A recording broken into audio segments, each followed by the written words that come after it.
Hi friends, welcome back to my channel Canaan Kitchen. இன்னைக்கு நீங்க பார்க்க போற ரெசிபி சிக்கன் எக் பாம்.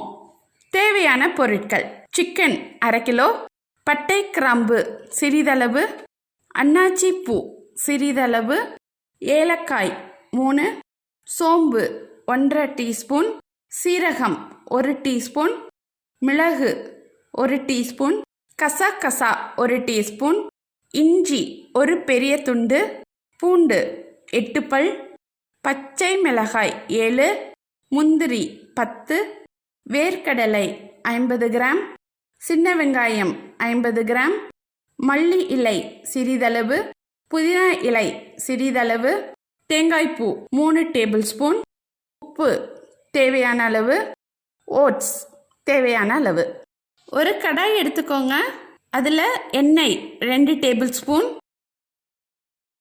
ஏலக்காய் 3, பட்டை கிராம்பு அன்னாச்சிப்பூ சிறிதளவு,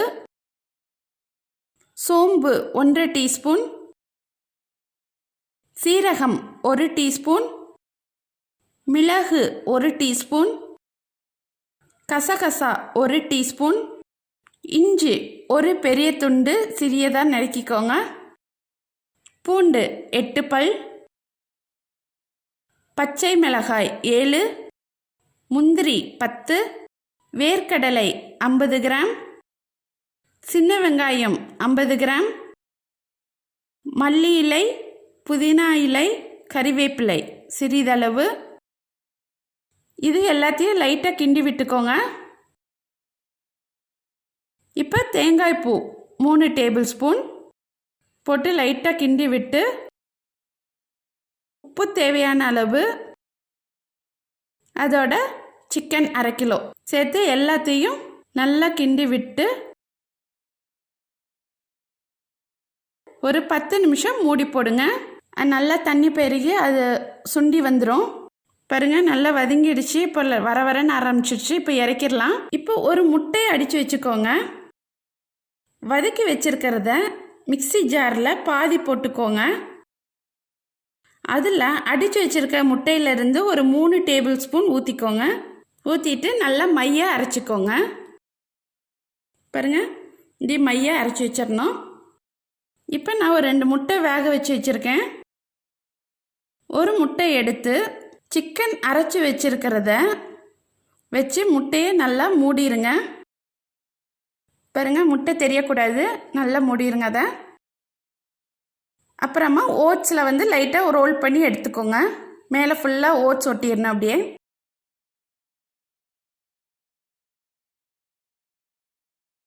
இப்போ ஒரு கடாயில் எண்ணெய் ஊற்றிக்கோங்க.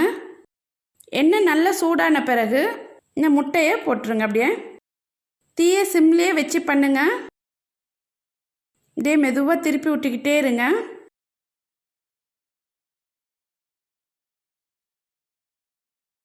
பாருங்கள், நல்லா ப்ரௌனாக வந்துடுச்சு.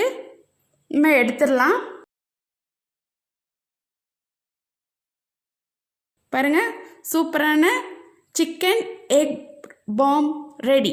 இந்த ரெசிப்பியை கண்டிப்பாக உங்கள் வீட்டில் செஞ்சு பாருங்கள். மறக்காமல் எங்களுக்கு கமெண்ட் பண்ணுங்கள், லைக் பண்ணுங்கள், ஷேர் பண்ணுங்கள், சப்ஸ்கிரைப் பண்ணுங்கள், பெல் பட்டனை ப்ரெஸ் பண்ணுங்கள். மீண்டும் அடுத்த ரெசிபியுடன் நான் உங்களை சந்திக்கிறேன். நன்றி.